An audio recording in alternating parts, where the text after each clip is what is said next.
thought since COVID pandemic is ongoing, it's very important and relevant to devote next say 5 or 10 minutes to the importance of being aware about the COVID-19 and lung cancer.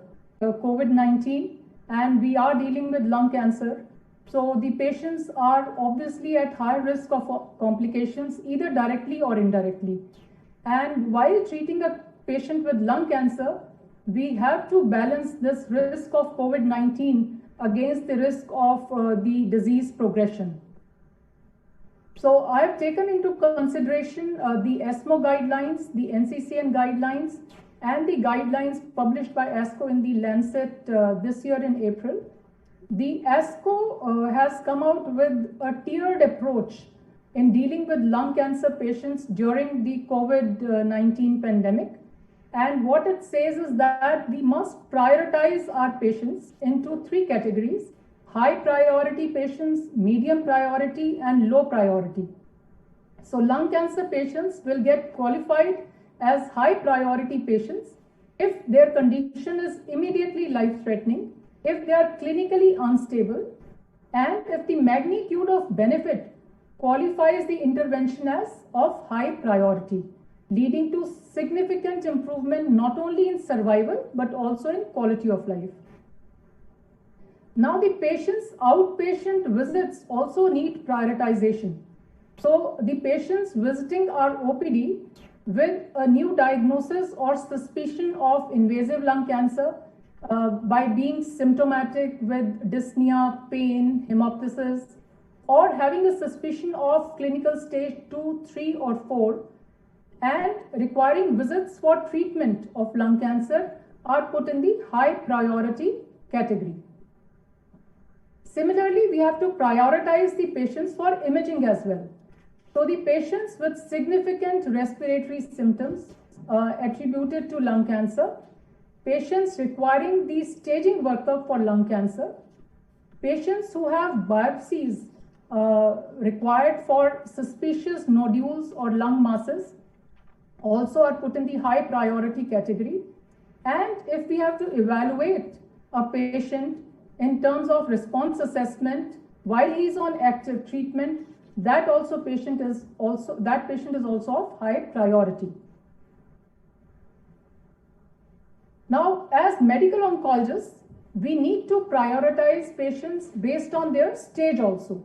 So patients with early stage lung cancer, if they have been on or they have to be planned for concomitant chemoradiotherapy for small cell lung cancer limited stage disease, or if they are on neoadjuvant chemotherapy for stage 2 disease, or they need adjuvant chemotherapy for stage 3 disease or for stage 2B disease, they need to be put in the high priority category. And also if they need growth factor support for prevention of febrile neutropenia, they are high priority patients.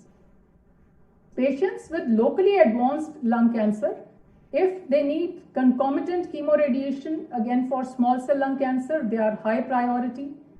Those requiring chemoradiation for stage 3 non-small cell lung cancer, or those starting consolidation immunotherapy with durvalumab, they are high priority.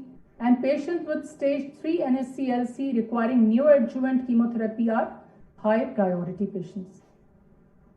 Patients with stage 4 lung cancer are also prioritized, and they are high priority if they need first line treatment with either chemotherapy or immunotherapy or TKIs or a combination, if they need to be started on second line treatment with either chemotherapy or immuno-oncology drug, if they need to be started on second line TKI, and also we have the liberty to modify the treatment schedule, and I'll come to that in a bit. Now we have to keep in mind that all these patients have to be emphasized the importance of following the preventive measures with the use of face masks, the PPEs. We have to space the chairs in the outpatient clinic area and also in the daycare center. Telemedicine has to be utilized as much as possible, and even tumor boards are preferred to be held via teleconferencing. Now, the intent of the treatment has to be defined in the beginning, whether it's curative or palliative. If it's curative, the treatment should not be interrupted because the outcome will depend on the treatment schedule. Now, sometimes neoadjuvant chemotherapy could also be considered in the beginning to get away with adjuvant therapies whenever feasible.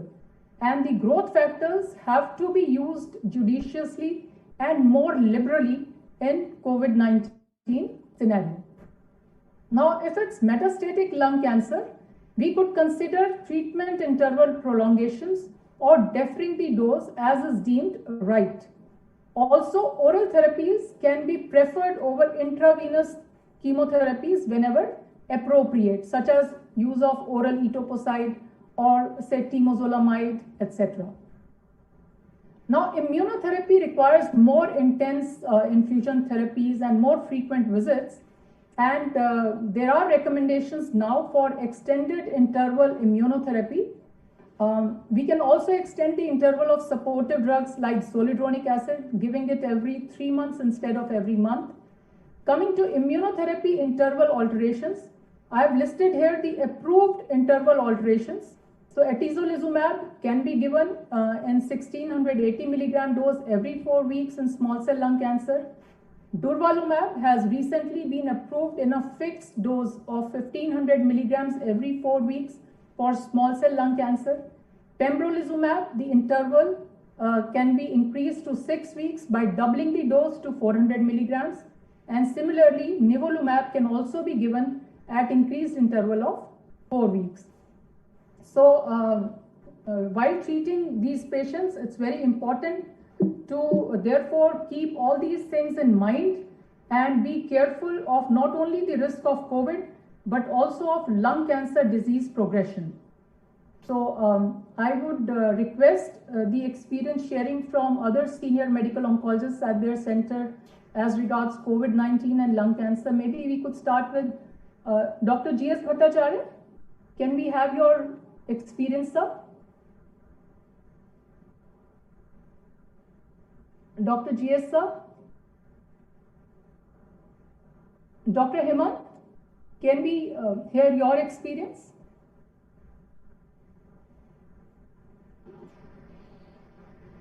Yeah, I think Jyoti, you made some good points, and I think the most confusing thing for me in a patient who has lung malignancy and also a COVID infection is to decide on the chest X-ray and on the CT scan, like how much is it because of the lung lesion and how much is it because of the viral infection. So that actually is a huge problem, and it is still not sorted out in literature also, that what you can label to COVID, because you know the treatment of COVID is very proportionate to the intensity, and the intervention is very proportionate to how much of lung damage you have.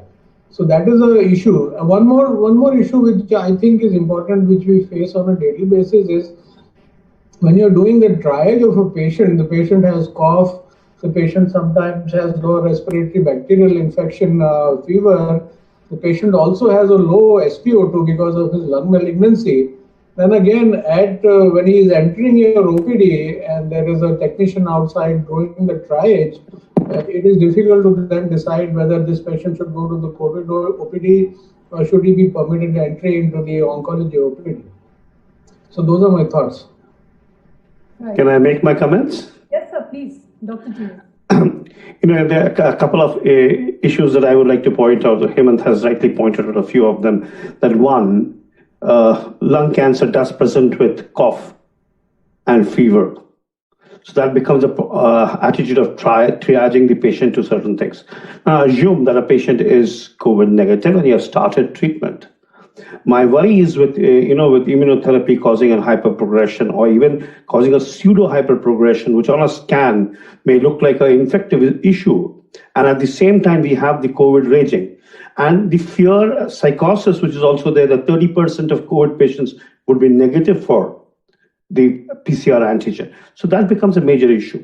The other issue that I can tell you personally, that the fear that people had of immunotherapy increasing the risk of COVID. My own experience with basically immunotherapy is basically based on the use of nivolumab, but quite a few number of patients that have used them in this lung cancer issue right now.